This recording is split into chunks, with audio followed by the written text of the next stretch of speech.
Hello everyone and welcome back to a brand new episode of NASCAR Heat 3 Career Mode. Today we're going to Talladega, the middle race in the second round of the Cup Series playoffs. The Xfinity Series don't go here, so Haley Deegan has a week off in the series. So we're going into this race with a 38-point gap to the cut line, so we are in great shape going into Talladega, and our teammate Kyle Larson, he's not in great shape. He's 11 points to the good, so I felt like we had maybe a little bit of a team discussion that we might help our teammate Kyle Larson throughout this race to make sure he has a good chance of making the round of 8. And we would qualify in P32 in Talladega, so not a good effort. So hopefully we can rebound here in the race. Today, the Monster Energy NASCAR Cup Series makes its final stop at Talladega Superspeedway for the running of the 1000bulbs.com 500. The playoffs are in full swing, and for those drivers in the chase, a win today at NASCAR's longest track would clinch a spot in the next round. However, taking a checkered here is much easier said than done. This relatively wide track allows cars to run 3, 4, and sometimes 5 wide. But that kind of close-quarter racing is a surefire recipe for the big one. Which of these drivers will steer clear of trouble and visit victory lane? Let's head down to the track and find out. NASCAR racing is coming up next. Alright, we are ready to go green in Talladega. Ricky Stenhouse Jr. is on the pole. Trevor Bayne has been dominant all weekend. We know Roush has a good plate package. Alex Bowman starting in the back after an engine change after qualifying, and there is your pole winner. Like I said, Ricky Stenhouse Jr. with Martin Truex Jr. in third behind him, so not a good starting position for myself, obviously, as we start towards the back of the field. Behind the 24 of William Byron as we're ready to go green, and the green flag is out from the 32nd starting position. We are underway in Talladega. The last time we raced here, we obviously DNF'd after flipping over into the catch fence, so we're hoping to not have that happen today. We have a good points gap, like I said, so we're going to do our best to make sure that our teammate Kyle Larson today has a good points gap going into Kansas, because he's certainly going to need it now as we come through turns 1 and 2 alongside the number 72 of Corey LaJoie as we come down the back straightaway for the first time, just staying in that outside line now as we close in on the back of the 24 of William Byron. As we got 3 wide behind me between the 51 and the 55 of Rhodes and Sorensen, and I immediately get a chance to jump down to the bottom line, so obviously I'm going to take it, because Talladega, you can't really make the outside work a lot. Daytona you certainly can, but this track is just a little bit different. You can't make the outside work like you can at Daytona in NASCAR Heat, but maybe in a rare occasion you can make the outside work here, but we decided to play it safe and jump down to the bottom line as we come through to cross the line to complete the first lap of this race, as we look to the inside of Ty Dillon, slowly working our way forwards using that inside line now as we drift up the track a little bit, but hanging on to that bottom line as we follow the number 32 of Matt DiBenedetto in his final season in this car before he moves over to the 95 in the 2019 DOC, as well as we barely touch him down the back straightaway. And by the time we came to lap 4, moving into the top 25 behind Daniel Suarez in the number 19 car.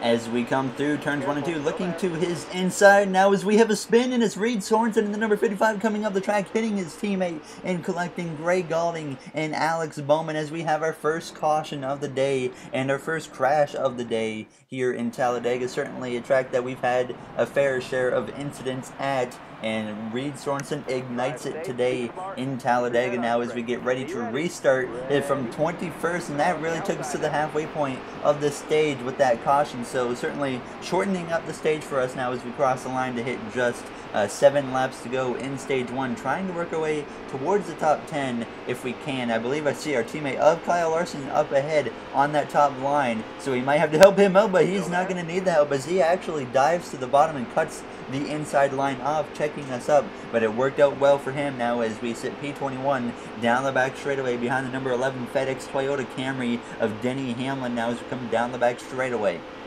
And so far we've been having a great start to the playoffs. I believe we finished in the top 5 every single race so far in the playoffs. So if we can continue to that today, that'd be pretty awesome. Now as we come through turns 3 and 4, Chase Elliott on the far outside hung out as he tries to get back in line behind the 7 of Danica Patrick through the tri-oval. He, I believe, will get down. Yes, he does. Now as he falls back in line, as he needs a good finish today if he wants his playoff hopes to continue going into Kansas. Now as we come down towards turns 1 and 2, Kurt Busch in the 41, who blew an engine last episode, setting him back in the playoffs, is now in command, as he certainly needs a good amount of points if he wants to advance after Kansas, or if he could maybe win today, make it easy on himself and not have to worry going into Kansas. And as we came to lap 12 of 13 in the first stage, just 2 laps remain right now in stage 1. You can see we are kind of stuck on this bottom line. No one's really going anywhere right around me. There's certainly some cars up on the top line, up towards the front of the field, but right now I was just kind of sitting in line waiting for something to develop up on the top line, but it's not looking like it's going to happen. As Almirola's up on top, he got eliminated in the first round of the playoffs this season and last season, so unfortunate for him now as he tries to battle forwards, but he's clearly not battling forward as he follows back as our teammate Kyle Larson up ahead jumps up to the top, but he's going to get back down to the inside straight away through the tri-oval, as it's pretty single file at this point, as we're going to try and make a move coming to the white flag, trying to pick up Almirola, as I got really bored of waiting on that bottom line, and this is certainly a move that maybe I might regret at the end of the stage, but I decided we have to try something because I was just getting too bored just riding in the line. Now as we make contact with Hamlin going down the back straightaway for the final time in stage 1, we have Allmendinger and myself and Almirola and even I believe Truex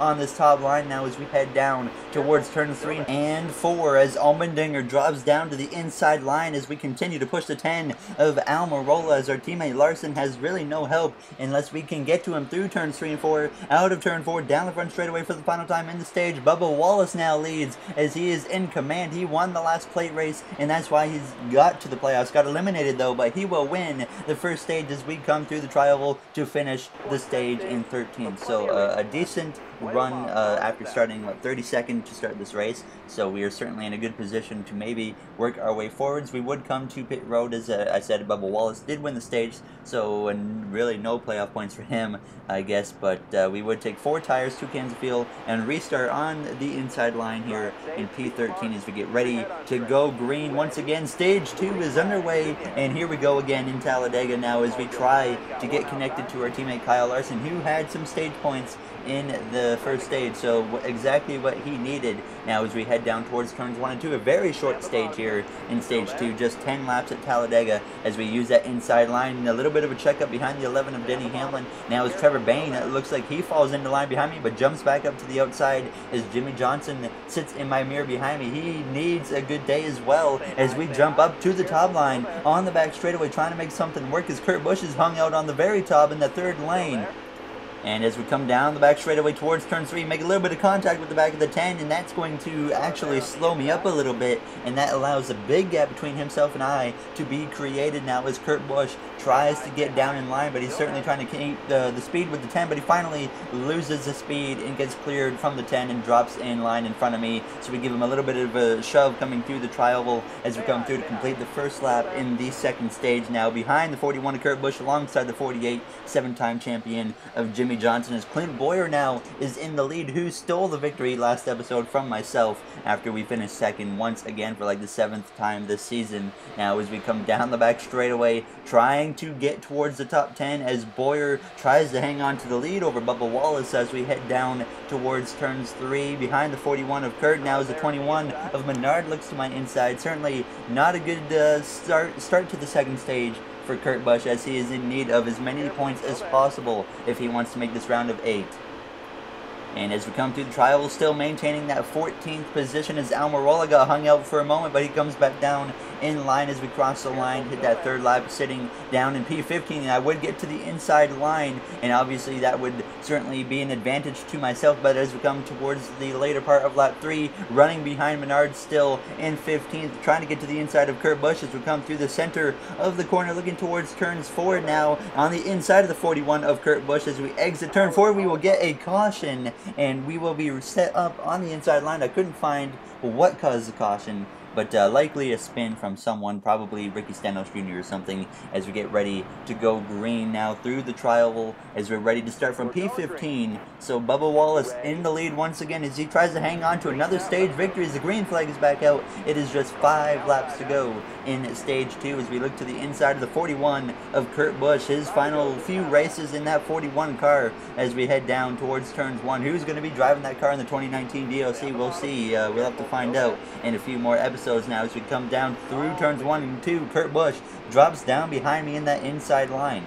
And as we exit turn 2, now closing in on the back of Menard, down the back straightaway. Big run on the outside from Danica Patrick and the 2 of Brad Keselowski in the Miller Lite forward now as we touch the back of the 21 just a little bit as I actually tried to pull out to the left, but we stayed in line instead. Now is Kyle Larson, our teammate, running on that bottom line, so he's in good shape as well as we come through turns 1 and 2. AJ Allmendinger in the 47 hung out on the outside line, the far outside, so he's going to drift back a little bit of a ways now. So is Denny Hamlin going up way to the top, but he is able to get back down in line in front of the 48 of Jimmy Johnson, so he got a little bit lucky there. And as we came to the white flag in stage 2, I just continued to run the bottom line, and we found ourselves in P4 behind Martin Truex Jr. and Kyle Larson, our teammate, had just kind of pushed his way through to the lead, and just running the bottom is all I did, and it got me all the way up to P4 now as we have just half a lap to go in the second stage as I look to the outside for a brief moment of Truex but fall in behind as our teammate Kyle Larson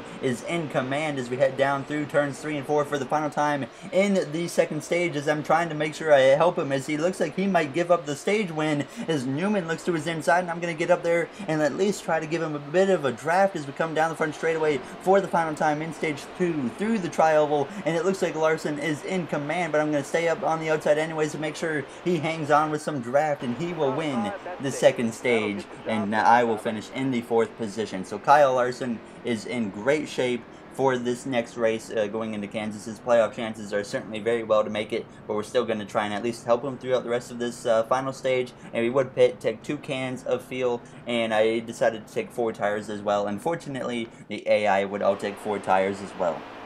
And we will be starting behind the 31 of Ryan Newman, who has not won in a while. Now as we get ready to go green to start this final stage, a green flag is out. Our teammate Kyle Larson leads us to the line now as we have just 18 laps to go in this race. So a fairly decent length final stage now as we close in on the back of the 31 of Ryan Newman. I was in a bit of a situation. I was like, do I help Ryan Newman or do I not? Because we don't want to really push him in front of a teammate. So I stayed off of his bumper to make sure that Kyle Larson could at least try and maintain the lead, but that certainly costed me in the long run. I certainly wasn't necessarily thinking it fully through now as we're going to have the 21 look to my inside, but fortunately we keep clear as Larson gets hung out by the 78 of Truex, and now we're going to have to try and help him now as we have Bubba Wallace on my inside as Larson gets back to the top line as Newman leads this outside line through turns 3 and turns 4 now as we try to close in on the back of our teammate Kyle Larson to give him as much help as we can as we come down the front straightaway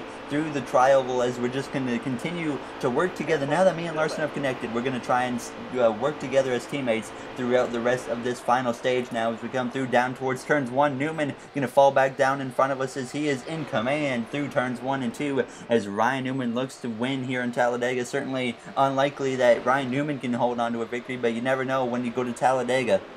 And Ryan Newman, another driver that won't be returning to his car as we go into the 2019 DLC next season. He will be in the number 6 Roush Fenway Ford, so he's going to have a new ride next season. Maybe he'll improve over there. And as we come down through the corner, Larson pulling away from me now as we head down towards the front straightaway. So certainly not what we need, as that's going to build up a big gap as Bubba Wallace looks like he's going to try and take them 3 wide, but he's not able to make it happen as Larson is a good 2 car lengths ahead of me, and he's certainly maintaining speed very well as we try to close in on him as we have just 16 to go at this point. We would finally get to his back bumper and fall in behind him, or stay in behind him, and try to help him the best I could. And by the time we came to 10 to go, we fell back on the outside line, and we were able though to get to the inside line, but outside the top 10 at this point. And fortunately, me staying behind Larson was really the reason he was able to get to the bottom. Otherwise, he was probably going to drift back to the mid-20s and really be in big trouble as we come down the back straightaway. Just committed at this point to staying at least in the bottom line to try and work our way forward. So just 10 laps to go in this race as we get into the back of our teammate Larson, as he kind of checked up just in front of me by the time we came to the end of lap 39, approaching lap 40 of 8 to go. We looked to the inside of Trevor Bayne finally, so it took us a good lap and a half, maybe even 2 laps to just even get to the inside of Trevor Bayne to gain 1 position as we come through turns 1 and 2. Just about all single file up ahead. Not what we like to see as we come through turns 1 and 2 is Austin Dillon and the 4 of Harvick on the outside. The only cars on the outside other than Trevor Bayne beside me, at least up in front of us now, as we come down the back straightaway, trying to help the 42 the best I can as we close in on Harvick and the 3 on the outside, who are starting to drift backwards. And at this point, the top 10 are pretty much all single file in this race, so certainly giving us a little opportunity to make something happen as we come out of turn 4 down the front straightaway to hit 7 to go this time by at the line. By the time we came to lap 44, we would work our way up still on that inside line to P9 behind Larson still, as we just continue to run that bottom, and it would work out as we're just about all single file as we come down the back straightaway. Larson looking to the outside, so I'm fully committed to him, trying to help him make this move as we come down the back straightaway, but the 32 gets to my inside and I'm not able to get down, and our teammate Larson's going to hang us out as he drops to the bottom and hangs me out to dry now, as we're going to be in a bit of trouble as we come down through turns 3 and 4. There was actually a spin behind, but no caution came out now as we come out of turn 4 down the front straightaway, losing time through the tri-oval now as Harvick clears me. Austin Dillon in the 3 gets past me. Chase Elliott comes through on the inside, so certainly Larson hung me out with just now 3 laps to go, and it's going to cost us dearly if we can't get down to the bottom line.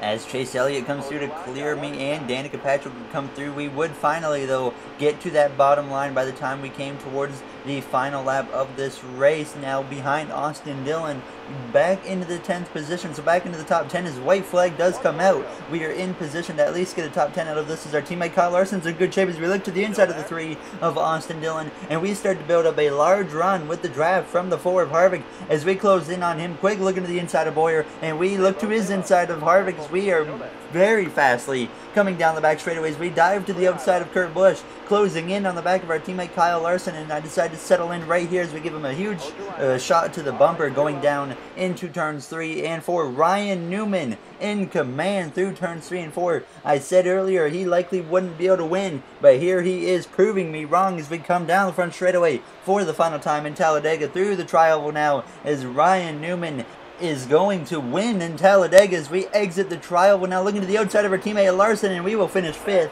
and Larson finishes 4th, as we have a great day for Chip Ganassi Racing in Talladega. So this will be good for points for Larson and myself, and hopefully we come out of here maybe even clinched in on points to the round of 8. I think we will be actually locked in now, so it's just up to Larson to get in Kansas. Now, as you see, Reed Sorensen finished 40th, 44 laps down. Joey Logano with a bad race could set him back as well, as we rack in a good amount of money. And there is your playoff grid. We are now a lot of points. We are officially mathematically in the next round. Larson, he's not guaranteed in, but he's very well set. Chase Elliott 9 points out. Jimmy Johnson 16 out. Denny Hamlin and Joey Logano both 17 points out, as Kurt Busch finds himself back in the playoffs after blowing an engine last episode, setting him back. So a great day for him, puts him back into the playoff fight now, as in the next episode we will be deciding who competes in the round of 8 is Almirola. He's not very happy with me, so we're going to provoke him, but the other drivers obviously we're going to apologize to, Larson included and Kurt Busch. They're just mad at me because I helped them. Unfortunately, that's a part of the game. But if you guys enjoyed this episode, make sure to comment, like, and subscribe. Those would all be very, very appreciated. And I'd like to thank you guys for taking the time out of your day to watch one of my videos. And in the next episode, we will be going to Kansas for the Xfinity Series and the Cup Series. An up and down race for me usually in the Cup Series, but fortunately we're locked in on points already to get to the round of 8, so I'm not very concerned there. As you see the playoff grid, one final time, Boyer locked in, Truex, Harvick, and myself mathematically locked in. So we'll see what 8 drivers will advance to the round of 8 at the end of the next episode. Thank you for watching, everybody, and have yourselves a great day. I will see you guys in the next episode in Kansas. Have a good day, everybody.